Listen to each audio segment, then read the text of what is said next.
विद्यार्थी मित्र हो, आज आपण 1857चा स्वातंत्र्य लढा या टॉपिकवर NMMS व इतर परीक्षांना कसे प्रश्न पडतात ते पाहणार आहोत. तर या टॉपिकवरचा पहिला प्रश्न पहा. पाईक पद्धती कोणत्या प्रांतात अस्तित्वात होती? आता पाईक पद्धती म्हणजे काय? तर पाईक पद्धती म्हणजे मध्ययुगीन काळामध्ये ओडिशा प्रांतामध्ये जे राजे होते त्या राजांकडं खडं सैन्य होतं आणि त्या खड्या सैन्याला पाईक असं म्हणत असतात. त्या बदल्यात राजांनी त्यांना कसण्यासाठी जमिनी दिलेल्या होत्या आणि ते त्या बदल्यात ज्यावेळेस युद्ध होत असे किंवा लढाई होत असे तर त्या राजाच्या बाजूनं हे पाईक लढत असत. त्यांना पाईक असं म्हटलं जात असायचं किंवा ती पाईक पद्धती होती. तर ब्रिटिश आल्यानंतर ब्रिटिशांनी काय केलं की यांच्या जमिनी काढून घेतल्या. त्यामुळं या पाईकांनी ब्रिटिशांविरुद्ध उठाव केला आणि ही पाईक पद्धती ओडिशा प्रांतामध्ये अस्तित्वात होती. म्हणून पर्याय क्रमांक 2 हे उत्तर बरोबर आहे. आता यानंतरचा प्रश्न पहा. 1857चे स्वातंत्र्य समर हे पुस्तक टिंबटिंब यांनी लिहिले. हे पुस्तक लिहिलं वि.दा. सावरकर यांनी. विनायक दामोदर सावरकर यांनी हे पुस्तक लिहिलेलं आहे. आता यानंतरचा प्रश्न पहा. उमाजी नाईकांनी टिंबटिंब या भागात ब्रिटिशांविरुद्ध लढा दिला. उमाजी नाईकांनी कोणत्या भागामध्ये लढा दिला होता? पुणे व सातारा दिलेला आहे. हा पर्याय बरोबर आहे. अहमदनगर व सोलापूर इथं पण दिलेला आहे लढा. नाशिक व भोर इथं पण दिलेला आहे. म्हणून पर्याय क्रमांक 4 बरोबर आहे, वरील सर्व. आता यानंतरचा प्रश्न पहा. इंग्रजांनी उमाजी नाईक यांना कोणत्या ठिकाणी फाशी दिली? पर्याय क्रमांक 1 आहे सातारा, इथे दिलेली नाही आहे. 2 सोलापूर, इथे पण दिलेली नाही आहे. पुणे या ठिकाणी उमाजी नाईकांना इंग्रजांनी फाशी दिलेली आहे. म्हणून पर्याय क्रमांक 4 हे उत्तर बरोबर आहे. आता यानंतरचा प्रश्न आपण पाहूयात. प्रश्न 5वा.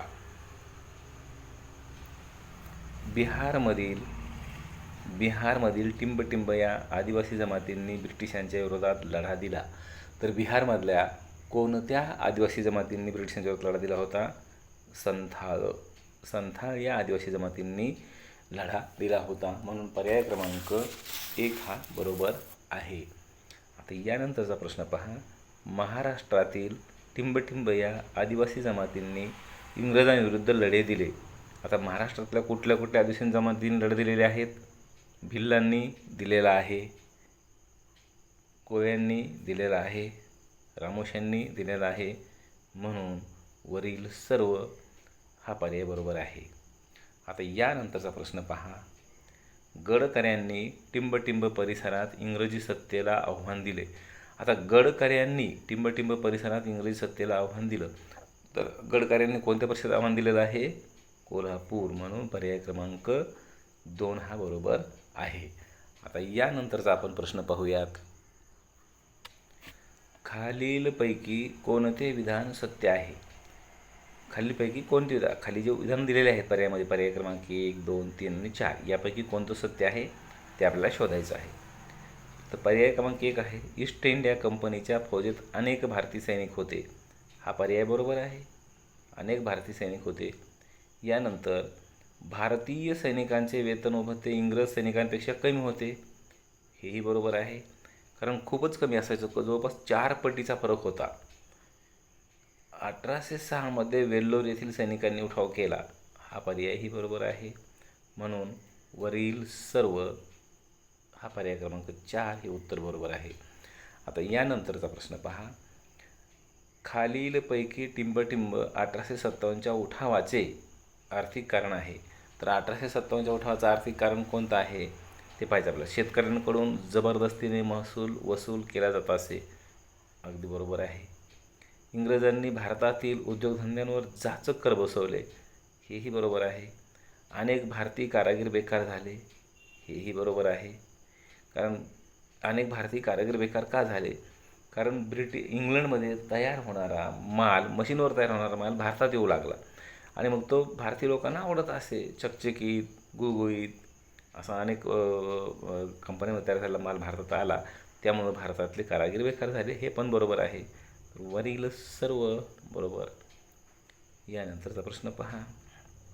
टिंबटिंब या गव्हर्नरने संस्थाने खालसा केली. तर संस्थाने खालसा कोणी केली होती? लॉर्ड डलहौसीनं संस्थाने खालसा केली होती. कारण डलहौसी एक अशा मताचा होता की काही असो की जास्तीत जास्त भारतीय प्रदेश ब्रिटिश साम्राज्याला जोडायचा. ब्रिटिश साम्राज्याला जास्तीत जास्त प्रदेश जोडणे हा त्याचा उद्देश होता. म्हणून त्याने भारतातील संस्थाने खालसा करण्याचं धोरण अंगीकारलं होतं आणि अनेक संस्थांना त्यांना खालसा केली. त्या राज्याचा जो प्रदेश होता तो भारतातला जो प्रदेश होता भारतीय राजाचा तो त्याने ब्रिटिश साम्राज्याला जोडला गेला. यासाठी त्याने अनेक संस्थानं खालसा केली होती. आता यानंतरचा प्रश्न पहा. प्रश्न आहे गैरकारभाराचे निमित्त करून डलहौसीनं कोणते संस्थान खालसा केले? आता गैरकारभाराचं निमित्त करून डलहौसीनं अवध हे संस्थान खालसा केलं होतं. कारण अवधमध्ये तसं गैरकारभार चाललेला नव्हता, पण त्याला अवधचा प्रांत फार मोठा प्रांत होता. तो हा अवधचा प्रांत त्याला ब्रिटिश साम्राज्याला जोडायचा होता, म्हणून त्याने हे संस्थान खालसा केलं होतं. दत्तक पुत्राचा वारसा नामंजूर करून कोणते संस्थान खालसा करण्यात आले? तर दत्तक पुत्राचा वारसा नामंजूर करून कोणते संस्थान खालसा केले? तर दत्तक पुत्राचा वारसा नामंजूर कोणी केला होता? डलहौसीनेच केला होता. डलहौसीनेच हे पण घडवून आणलेलं आहे. तर त्यांनी हे सातारा हे पण खालसा केलेलं आहे, नागपूर पण खालसा केलेलं आहे, झाशी पण खालसा केलेलं आहे. म्हणून वरील सर्व पर्याय क्रमांक 4 हा बरोबर आहे. आता यानंतरचा प्रश्न आपण पाहूया. भारतीय सैनिकात असंतोष वाढण्याचे कारण टिंबटिंब हे होते. आता भारतीय सैनिकामध्ये असंतोष वाढण्याचं कारण काय होतं ते आपल्याला पाहायचं आहे. पर्याय क्रमांक 1 पहा. भारतीय सैनिकांचे भत्ते कमी केले. बरोबर आहे, भारतीय सैनिकांचे भत्ते कमी केले होते. आता दुसरा पर्याय आहे भारतीय सैनिकांना इंग्रज अधिकारी तुच्छतेने वागवत असत. हेही बरोबर आहे, कारण भारतीय कर्तबगार जरी असतील तरी त्यांची वाहवा कधी केली जात नसे, त्यांच्याकडं तुच्छतेनं बघितलं जात असे. भारतीय सैनिकांना सुभेदारपेक्षा वरचे पद दिले जात नसे. मग भारतीय सैनिक कितीही पात्र असेल, कितीही पराक्रमी असेल, त्यांना सुभेदार पदापेक्षा मोठं पद दिलं जात नव्हतं, हे पण सत्य आहे. म्हणून पर्याय क्रमांक 4 हा बरोबर आहे वरील सर्व. टिंबटिंब हे 1857च्या उठावाचे तत्कालिक कारण आहे. तत्कालिक कारण कोणतं होतं? सैनिकांना दिला जाणारा कमी पगार हे नव्हतं. भारतीय मालावर लादलेले कर हे पण नव्हतं. बंदुकीच्या काडतुसांना लावलेली गायीची व डुकराची चरबी हे कारण बरोबर आहे. आता घडलं काय होतं की बंदुकीची जी काडतुसं होती त्याचं जे आवरण होतं त्याला गायीची आणि डुकराची चरबी लावलेली होती आणि ते वापरण्यापूर्वी दातानं तोडावं लागायचं. त्यामुळं घडलं काय की हिंदू आणि मुस्लिम हे दोन्हीही धर्माचे सैनिक नाराज झाले. दोन्ही धर्माचे फौजी नाराज झाले. कोणावर? ब्रिटिशांवर. कारण गाय ही हिंदूंना पवित्र आहे आणि डुक्कर हे मुस्लिमांना निषिद्ध आहे. म्हणून हिंदू आणि मुस्लिम हे दोन्हीही सैनिक ब्रिटिशांवर नाराज झाले. म्हणून हे कारण तत्कालिक आहे 1857च्या उठावाचं. आता मंगल पांडे हे टिंबटिंब या छावणीतील सैनिक होते. मंगल पांडे हे कोणत्या छावणीतील सैनिक होते? बराकपूर छावणीतील सैनिक होते. मंगल पांडे बराकपूर छावणीतील सैनिक होते. आता यानंतरचा प्रश्न पहा. प्रश्न टिंबटिंब छावणीतील हिंदी सैनिकांची पूर्ण पलटणच बंड करून उठली. आता ज्यावेळेस 1857चा उठाव सुरू होण्यापूर्वी कुठं घडला, कसा घडला? बराकपूर छावणीमध्ये मंगल पांडेंनी अधिकाऱ्याला ठार केलंच होतं. पण आता इथं काय घडलं की टिंबटिंब छावणीतील हिंदी सैनिकांची पूर्ण पलटणच बंड करून उठली. तर कुठली उठली होती पूर्ण असं बंड करून पलटण? तर याचं उत्तर आहे मेरठ. याला मिरत पण म्हटलं जातं आणि मेरठ पण म्हटलं जातं. पर्याय मिरत आला तरी तो बरोबर आहे किंवा मेरठ हे पण बरोबर आहे. इथली पूर्ण पलटणच उठली होती बंड करून. यानंतरचा प्रश्न पहा. भारतीय सैनिकांनी टिंबटिंब याला भारताचा बादशहा म्हणून घोषित केले. तर भारतीय सैनिकांनी उठाव केला, मेरठमध्ये उठाव केला. ते मेरठमध्ये उठाव करून सैन्य सरळ कुठं निघालं? दिल्लीला गेलं. दिल्लीकडं, कारण नेतृत्व करण्यासाठी सैनिकांना एक कोणीतरी हवं होतं. म्हणून त्यांनी काय केलं? दिल्लीला गेले. दिल्लीमध्ये मोगल बादशाह होता बहादूरशाह. तो नाममात्र बादशाह होता. ब्रिटिशांनी त्याच्या हातात काहीच ठेवलेलं नव्हतं. तो नाममात्र बादशाह होता. पण सैन्य गेलं आणि सैन्यांनी बहादूरशाहला विनंती केली आणि बहादूरशहानं बहादूर शहाला त्यांनी राजा म्हणून, भारताचा बादशाह म्हणून घोषित केलं. बहादूर शहाला भारताचा, मोगल बादशाह बहादूर शहाला भारताचा बादशाह म्हणून घोषित केलं. भारतीय सैनिकांनी टिंबटिंब रोजी दिल्लीचा ताबा घेतला. आता भारतीय सैनिकांनी दिल्लीचा ताबा कधी घेतला, तर भारतीय सैनिकांनी दिल्लीचा ताबा घेतला 12 मेला. आता ॲक्च्युअल काही ठिकाणी 11 मे हे सुद्धा उत्तर आहे आणि 11 मे असेल ते सुद्धा बरोबर आहे. 11 मेला उठाव झाला होता. 11 मेला सैन्य दिल्लीला गेलेलं होतं आणि 12 मेला दिल्लीचा ताबा त्यांनी घेतला होता भारतीय सैनिकांनी. म्हणून पर्याय क्रमांक 2 हा बरोबर आहे. आता यानंतरचा प्रश्न आपण पाहूयात. 1857मध्ये खानदेशात टिंबटिंब यांच्या नेतृत्वाखाली भिल्लांनी उठाव केला. खानदेशामध्ये उठाव कुणी केला होता 1857मध्ये? उत्तर आहे कजार सिंग यांच्या नेतृत्वाखाली उठाव केला होता भिल्लांनी. सातपुडा परिसरात टिंबटिंबांनी लढ्याचे नेतृत्व केले. सातपुडा परिसरामध्ये लढ्याचं नेतृत्व केलं होतं शंकर शहा यांनी. सातपुडा परिसरामध्ये शंकर शहा यांनी लढ्याचं नेतृत्व केलं होतं. म्हणून पर्याय क्रमांक 4 हे बरोबर आहे. अवध प्रांतात 1857मध्ये टिंबटिंब यांनी लढ्याचे नेतृत्व केले. अवध प्रांतामध्ये बेगम हजरत महल यांनी लढ्याचं नेतृत्व केलं होतं.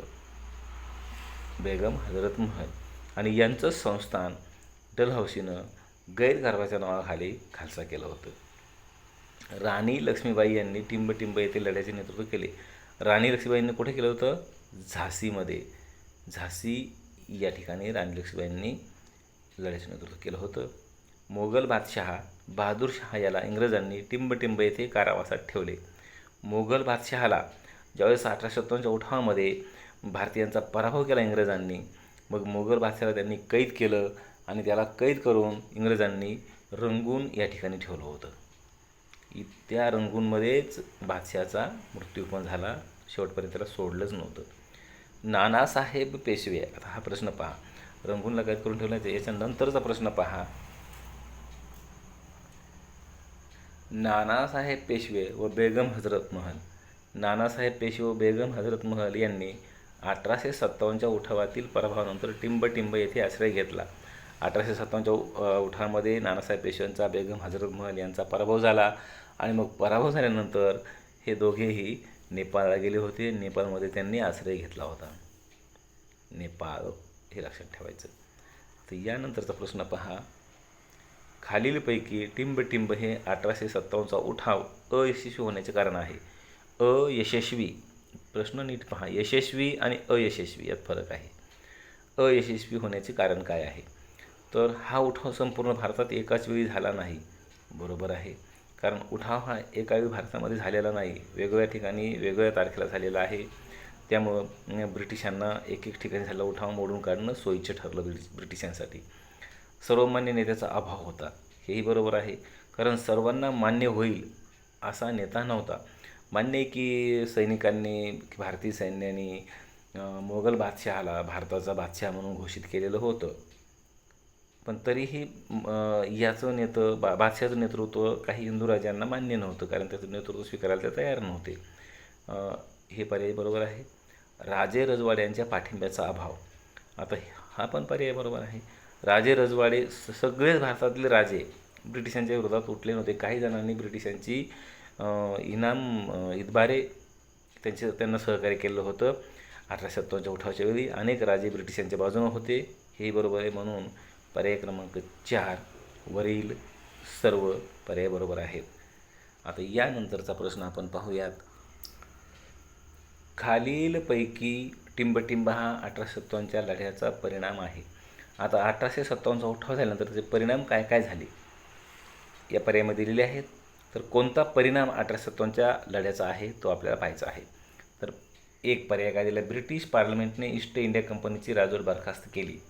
बरोबर आहे, हा परिणाम बरोबर आहे. हा पण परिणाम, कारण भारतामध्ये ईस्ट इंडिया कंपनी आली होती आणि ईस्ट इंडिया कंपनीच संपूर्ण भारताचा कारभार बघत होती. म्हणून ब्रिटिश पार्लमेंटनं इंग्लंडमध्ये हा निर्णय घेतला आणि ईस्ट इंडिया कंपनीची राजवट बरखास्त केली गेली. कारण ईस्ट इंडिया कंपनीनं भारतीयांवर जे काय समजा अन्याय केला होता किंवा अत्याचार त्यांच्याकडून होत होता की त्यांचं कार्यधोरण जे होतं की तो ब्रिटिश पार्लमेंटला ते आवडलं नाही, कारण यांना भारतीय जनतेमध्ये सलोखा ठेवता आला नाही. म्हणून त्यांनी काय केलं की ईस्ट इंडिया कंपनीची राजवट बरखास्त करून टाकली. गव्हर्नर जनरलऐवजी व्हाईसरॉय हे पद निर्माण केले, हेही बरोबर आहे. भारतामध्ये जो गव्हर्नर असतो तो गव्हर्नर जनरलचं पद रद्द केलं आणि त्याच्या गव्हर्नर जनरलच 1857च्या उठावानंतर व्हाईसरॉय म्हणून ओळखला जाऊ लागला. भारतमंत्री हे पद निर्माण करण्यात आले आणि मग भारतमंत्री हे सुद्धा पद निर्माण केलं. पण हा भारतमंत्री भारताचा नसायचा, तो इंग्लंडचाच असायचा, तो युरोपीय असायचा. याची नेमणूक इंग्लंडच्या पार्लमेंटमधून केली जात असायची आणि हा इंग्लंडच्या पार्लमेंटला मंत्रिमंडळाचा मंत्री असायचा भारतमंत्री. हा तिथला कॅबिनेट दलाच्या मंत्र्याला भारतमंत्री म्हणून नेमलं जायचं आणि तो भारतात येऊन भारतमंत्री म्हणून काम पाहत असे. मग भारतमंत्री आणि व्हाईसरॉय हे दोन्ही पदं निर्माण झाले 1857च्या उठावानंतर. म्हणून पर्याय क्रमांक 4 हा बरोबर आहे. आता यानंतरचा प्रश्न पहा. टिंबटिंब येथून राणीचा जाहीरनामा घोषित करण्यात आला. तर राणीचा जाहीरनामा अलाहाबाद इथं फार मोठा दरबार भरवण्यात आला होता. अलाहाबाद या ठिकाणी दरबार भरवून राणीचा जाहीरनामा घोषित करण्यात आला होता आणि त्या जाहीरनाम्याच्या तरतुदी कोणत्या होत्या ह्या आपण पाहिल्या. ह्या तरतुदी त्या राणीच्या जाहीरनाम्यामध्ये होत्या. ब्रिटिश पार्लमेंटची ईस्ट इंडिया कंपनीची राजवट बरखास्त केली. गव्हर्नर जनरलऐवजी व्हाईसरॉय हे पद निर्माण केलं. आता यानंतर प्रश्न. खालीलपैकी टिंबटिंब ही तरतूद राणीच्या जाहीरनाम्यात होती. आता राणीच्या जाहीरनाम्यामध्ये कोणती तरतूद होती ते पहा. शासकीय नोकऱ्या गुणवत्ता पाहून दिल्या जातील, ही तरतूद होती. धार्मिक बाबतीत कसलाही हस्तक्षेप केला जाणार नाही, ही पण होती तरतूद. ईस्ट इंडिया कंपनीने संस्थानिकांशी केलेले करार पाळले जातील, हेही बरोबर आहे. कारण ईस्ट इंडिया कंपनीची सत्ता होती भारतावर, तर ईस्ट इंडिया कंपनीनं जे संस्थानिकांशी करार केले होते ते पाळले जातील असंही आश्वासन या राणीच्या जाहीरनाम्यामध्ये देण्यात आलं होतं. म्हणून पर्याय क्रमांक 4 हा बरोबर आहे. आता यानंतरचा प्रश्न पहा. 1857च्या उठावाच्या वेळी टिंबटिंब हा भारताचा गव्हर्नर होता. आता 1857च्या उठावाच्या वेळी भारताचा गव्हर्नर कोण होता? लॉर्ड कॅनिंग हा भारताचा गव्हर्नर होता. आता ॲक्च्युअल लॉर्ड कॅनिंग हा 1857च्या उठावाला जबाबदार नव्हताच, कारण हा शांतताप्रिय होता, हा विकासात्मक योजना राबवणारा होता. पण याच्या कारकिर्दीमध्ये हा भारतात आल्याबरोबर काय घडलं, फार मोठ्या उठावाला याला सामोरं जावं लागलं. ॲक्च्युअल उठावाला जबाबदार कोण कोण होते? डलहौसी होता, लॉर्ड वेलेस्ली होता, कारण हे 1857च्या उठावापूर्वी हे भारतामध्ये गव्हर्नर होते आणि याची कारकीर्द पण फारशी चांगली होती आणि याची पण चांगली होती. कारण यांनी काय केलं होतं, लॉर्ड डलहौसीने संस्थानं खालसा केलेली होती, लॉर्ड वेलेस्लीनं तैनाती फौजेची पद्धत राबवली होती. त्यामुळं यांच्या विरोधात भारतातील सैन्य होतं, राजेरजवाडे होते आणि यांच्यानंतर जो आला होता लॉर्ड कॅनिंग, याच्या काळामध्ये 1857चा उठाव झाला. लॉर्ड कॅनिंग याच्या काळामध्ये 1857चा उठाव झाला. यानंतर टिंबटिंब हा भारताचा पहिला व्हाईसरॉय होय. तर भारताचा पहिला व्हाईसरॉय कोण आहे? Lord Canning. कारण राणीच्या जाहीरनाम्यामध्ये काय तरतूद होती की जो गव्हर्नर जनरल आहे तो व्हाईसरॉय म्हणून ओळखला जाईल आणि 1857च्या उठावाच्या वेळी लॉर्ड कॅनिंग हा गव्हर्नर होता. मग उठाव तर मोडीत काढला गेला. उठावानंतर जो राणीचा जाहीरनामा घोषित केला त्यातच तरतूद होती की व्हाईसरॉय हे पद निर्माण केलं गेलं भारतामध्ये आणि जो गव्हर्नर होता तोच व्हाईसरॉय म्हणून ओळखला जाऊ लागला. म्हणून हा भारताचा पहिला व्हाईसरॉय ठरला गेला. आणि प्रश्न जर तुम्हाला असा पडला की टिंबटिंब हा भारताचा शेवटचा गव्हर्नर जनरल, तर त्याचं उत्तरसुद्धा काय लिहायचं आहे? लॉर्ड कॅनिंग हेच लिहायचं आहे. तर विद्यार्थी मित्रो, तुम्हाला नक्कीच हा व्हिडिओ आवडला असेल तर तुम्हाला इथून पुढं माझे सर्व व्हिडिओ मिळण्यासाठी लाईक, शेअर आणि सबस्क्राईब करा, म्हणजे तुम्हाला सर्व व्हिडिओ मिळतील. आणि प्रत्येक व्हिडिओमध्ये आपण अतिशय महत्त्वपूर्ण माहिती पाहणार आहोत, जेणेकरून तुम्हाला परीक्षेत यश मिळण्यासाठी सोयीचं ठरेल. प्रत्येक व्हिडिओ हा उपयुक्त ठरेल. आपण गणित, विज्ञान या सर्वच विषयांचे व्हिडिओ पाहणार आहोत. म्हणून लाईक, शेअर आणि सबस्क्राईब करा. थँक्यू.